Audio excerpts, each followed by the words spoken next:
हरे कृष्णा, राधे राधे। भक्तगणों, यह कार्तिक का मास व्रत भगवान विष्णु को अति प्रिय है तथा भक्ति को प्रदान करने वाला। रात्रि में जागरण करना, प्रातःकाल स्नान करना, तुलसी बट सींचना, उद्यापन और दीपदान, यह 5 कर्म भगवान विष्णु को प्रसन्न करने वाला है। आज मैं आप सभी को कार्तिक महीने का चौथा अध्याय सुनाने जा रही हूँ। नारद जी बोले, ऐसा कहकर भगवान विष्णु मछली का रूप धारण किया विंध्याचल पर्वत पर तप कर रहे महर्षि कश्यप की अंजलि के जल में जा पहुँचे। महर्षि कश्यप ने दया करके उसे अपने कमंडल में रख लिया। जब उसने बड़ा रूप धारण किया तो उन्होंने उसे कुएं में डाल दिया।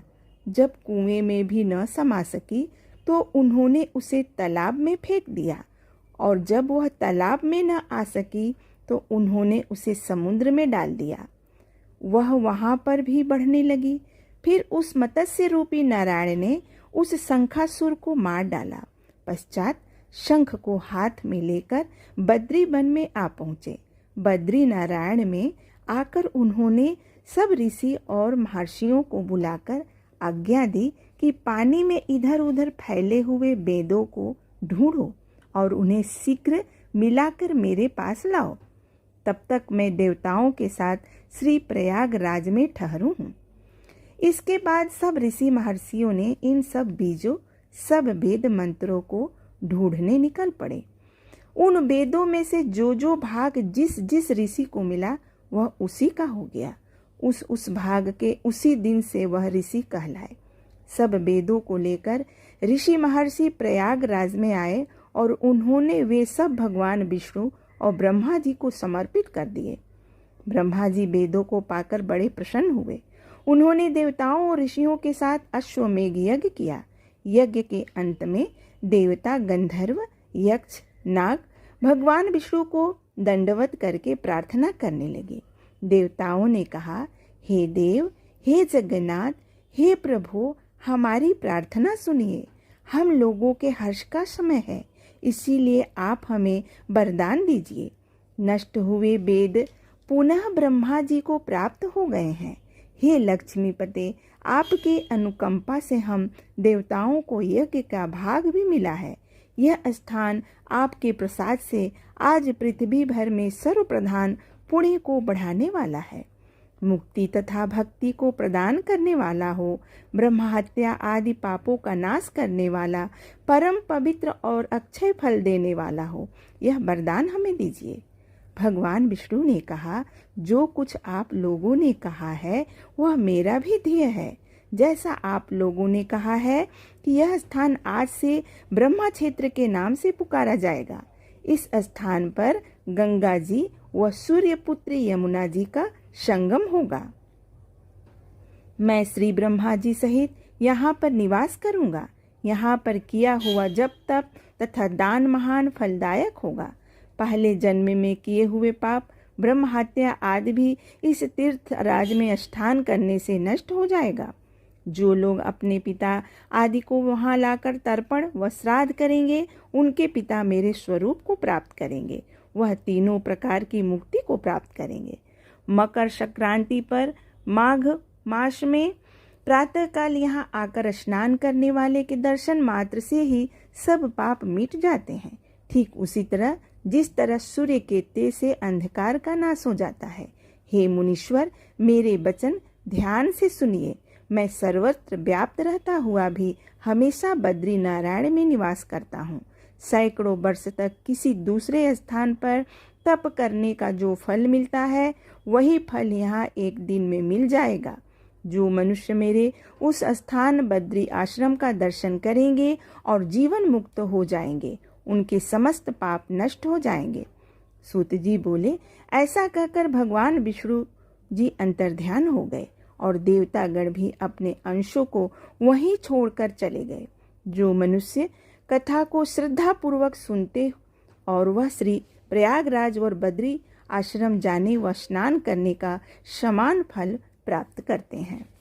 भक्तगणों, ये था हमारा कार्तिक महीने का चौथा महात्म्य। अगर आप सभी को पसंद आए तो कमेंट के द्वारा ज़रूर बताइएगा कैसा लगा, जिससे हमें ये लगे कि आप लोग हमारे वीडियो को पसंद करते हैं। आप सभी को हमारा धन्यवाद।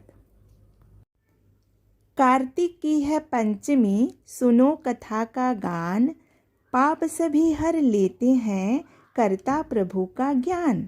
राधे राधे, जय श्री कृष्णा। मेरे प्यारे भाइयों और बहनों और हमारे माताएं, आप सभी को हमारे चैनल में हार्दिक स्वागत है। आज मैं सुनाने जा रही हूँ कार्तिक मास के 5वें दिन यानी 5वां अध्याय।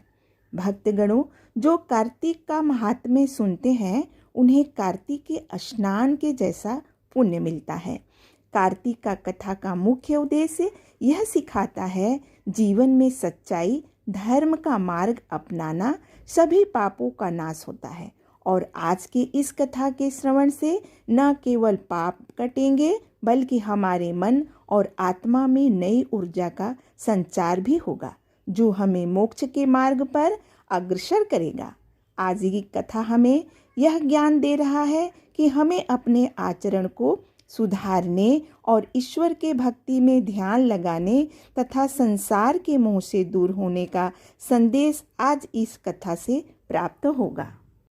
राजा पृथु ने कहा, हे मुनि जी, आपने कार्तिक मास में स्नान का फल कहा, अब अन्य मासों में विधिवत स्नान करे की विधि नियम और उद्यापन की विधि मुझे बतलाइए।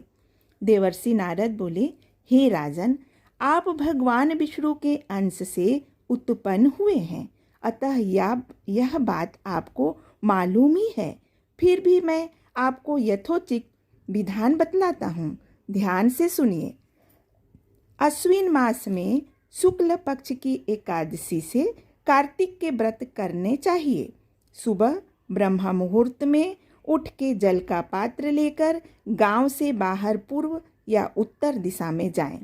दिन में अथवा शाम को कान पर जनेऊ चढ़ाकर पृथ्वी पर घास बिछा के सिर को कपड़े से ढककर मुंह को बलपूर्वक भली भांति बंद करके थूक व सांस को रोककर मल व मूत्र का त्याग करने के पश्चात मिट्टी व जल से भली भांति अपने गुप्तांगों को धोवें। तत्पश्चात जो मनुष्य दातुन नहीं करता उसके सब मंत्र निष्फल हो जाते हैं। अतः दांत और जीभ को यत्नपूर्वक शुद्ध करना चाहिए और निम्नलिखित मंत्र पढ़कर वृक्ष से दातुन तोड़नी चाहिए। हे बृहस्पति, तुम हमें यह व आयु कीर्ति तेज प्रजा पशु संपत्ति महाज्ञान बुद्धि विद्या हमको प्रदान करो। यह मंत्र पढ़कर दूध वाले वृक्ष से 12 अंगुल की दातुन तोड़कर करें। व्रत या श्राद्ध के दिन दातुन नहीं करनी चाहिए।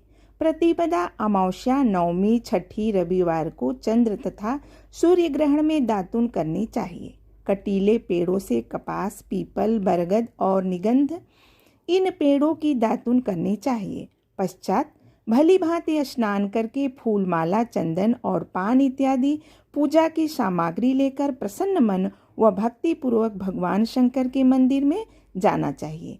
वहाँ सभी देवी देवताओं का अर्घ्य, आचमनीय आदि वस्तुओं से अलग अलग पूजन करनी चाहिए। प्रार्थना एवं प्रणाम करना चाहिए। फिर भक्तों के स्वर में स्वर मिलाकर श्री हरि का कीर्तन करना चाहिए। मंदिर में जो गायक भगवान श्री हरि का कीर्तन करने आए हो, माला, चंदन, तांबूल आदि से उनका पूजन करना चाहिए, क्योंकि देव स्थानों में भगवत कीर्तन करने वाले भी साक्षात भगवान विष्णु की ही मूर्ति होते हैं। यह लोग सतयुग में विष्णु जी को अपना तपस्या, योग और दान द्वारा भगवान को प्रसन्न करते थे, मगर कलयुग में भगवत गुणगान ही भगवान श्री हरि को प्रसन्न करने का प्रधान साधन माना गया है। नारद जी ने राजा पृथु से कहा, हे राजन, मैंने एक बार भगवान जी से पूछा, हे प्रभु, आप अधिकतर कहाँ रहते हैं? यह सुनकर भगवान ने कहा, हे नारद, मैं वैकुंठ अथवा योगियों के हृदय में भी नहीं रहता, अपितु जहाँ मेरे भक्त मेरा कीर्तन करते हैं वहाँ मैं अवश्य रहता हूँ। जो मनुष्य चंदन माला आदि से मेरे भक्तों का पूजन करते हैं उन्हें मेरा ऐसी प्रीति होती है जैसे कि मेरे पूजन से भी नहीं हो सकती। सिरिस, धतूरा, गिरजा, चमेली, केसर और कंदार तथा कटहल के फूलों और अक्षतों से भगवान विष्णु की पूजा नहीं करनी चाहिए। अड़हल, कंद, गिरीश, जूही, मालती और केवड़ा के पुष्पों से भगवान शंकर की पूजा नहीं करनी चाहिए। लक्ष्मी के इच्छुक पुरुषों को तुलसी पत्र से सूर्य नारायण की पूजा नहीं करनी चाहिए। जिन देवताओं की पूजा में जो फूल निर्दिष्ट है उन्हीं से उनका पूजन करें। पूजन समाप्त करने के पश्चात भगवान से क्षमा प्रार्थना करें, यथा हे सुरेश्वर, हे देव, मेरे पास न मंत्र है न क्रिया, मैं भक्ति से भी हीन हूँ। जो कुछ भी पूजा मैंने आपकी की है उसे पूरा करें। ऐसी प्रार्थना करने के बाद दंडवत प्रणाम व 2 क्षमा प्रार्थना करने भगवत कीर्तन करना चाहिए। श्री हरि की कथा सुननी चाहिए और प्रसाद ग्रहण करनी चाहिए। इस तरह बताई गई विधि के अनुसार जो मनुष्य कार्तिक व्रत का अनुष्ठान करते हैं वह संसार के सभी सुखों को भोगते हुए अंत में मुक्ति को प्राप्त करते हैं। तो ये था हमारा 5वां अध्याय का महात्म्य। 5वां अध्याय हमें यह समझाता है कि हमें भगवान की पूजा कैसे करनी चाहिए। आप सभी को हमारा धन्यवाद।